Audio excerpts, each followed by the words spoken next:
Are you putting hours and hours into practicing, but you're not improving in a meaningful way?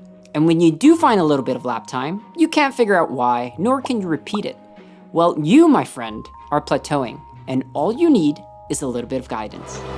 Hi, my name is Nick, and welcome to Last 10th. It is my mission, whether through my videos or live coaching, to leverage my knowledge of physics and data to help you become a faster, more consistent, and more competitive sim racer and real-world performance driver, so that you can find your last 10th.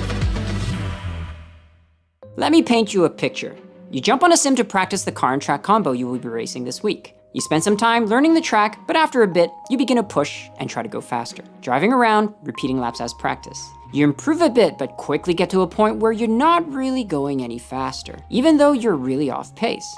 And when you do go faster, you don't really know how you did it. Even when you study the data, you can't do it again. Next, you will look at data of faster drivers to figure out how they do it. And you will try to replicate what they do, but often without much success.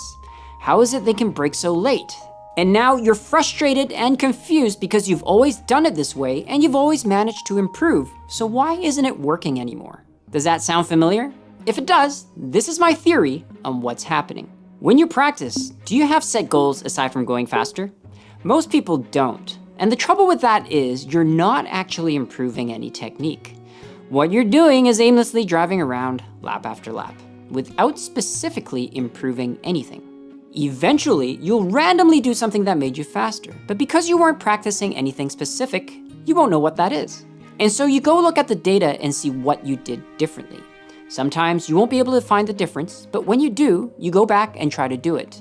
But because you weren't practicing anything specific, you have no reference or benchmark of how you did it in the first place.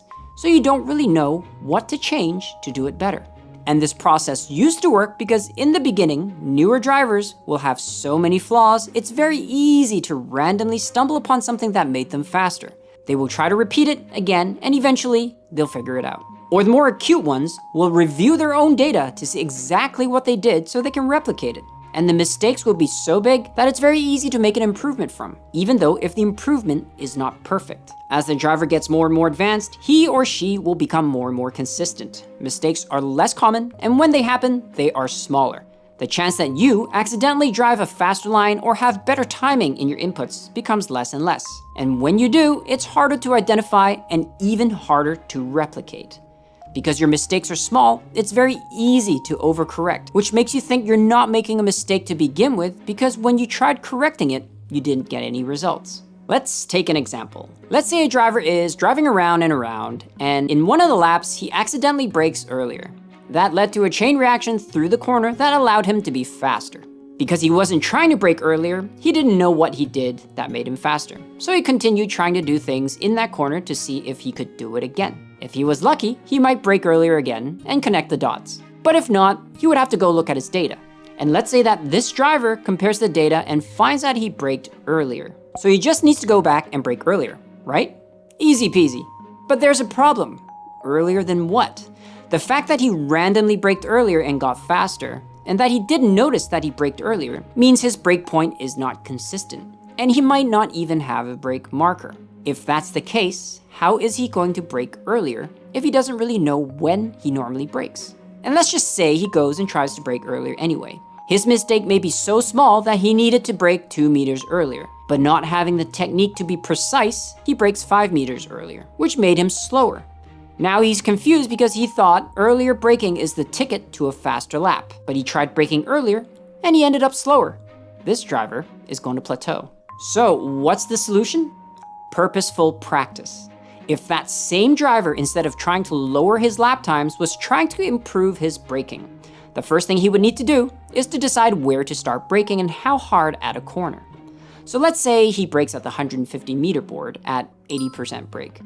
If that was his sole focus and nothing else, not his speed, not his lap time, not the other corners, he would at the very least build consistency. Next, he could try and say brake 1 meter earlier to see what would happen. But even if he didn't and accidentally braked earlier, he would notice he braked earlier because he was paying attention to it. He would also know what earlier means because he now has a point of reference. He normally brakes at the 150 meter board, and earlier would mean before that. If that worked, he can immediately try that again on the next lap to confirm if that was what made him faster. And if the results were the same, he would have found a way to lower his lap times repeatedly. It sounds simple, right?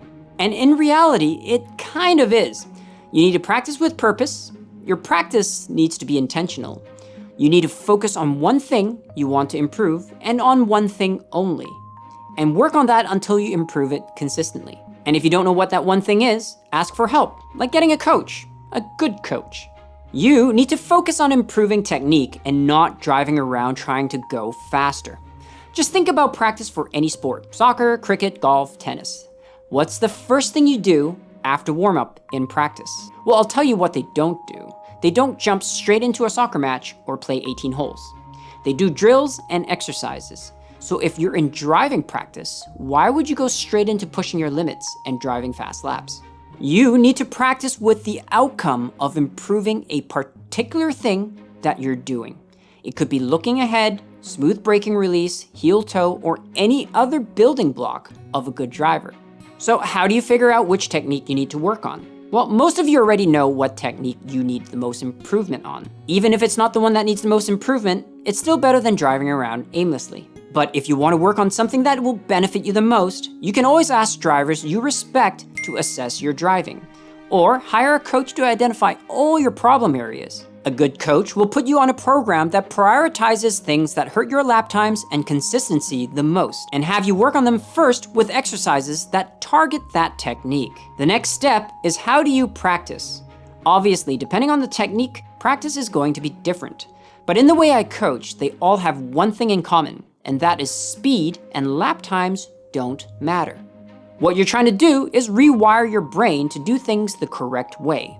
When you focus on speed, you will make mistakes. Each time you repeat the mistake, it will negatively reinforce your brain to think that's normal. If you're trying to be smoother on the throttle, your primary criteria during practice is for you to be smooth on your throttle. How fast your lap time is matters very little to me, because if you're driving as fast as you can, but are choppy on the throttle, you have failed and you won't improve. So when practicing to improve, ignore speed and pace. You want to practice slow enough so that you're not making the mistake you want to fix. That way, you are constantly reprogramming your brain to do it correctly. When you do something correctly, such as hitting an apex, it should not feel like an achievement, because it should be normal. Something you do every corner of every lap, like walking.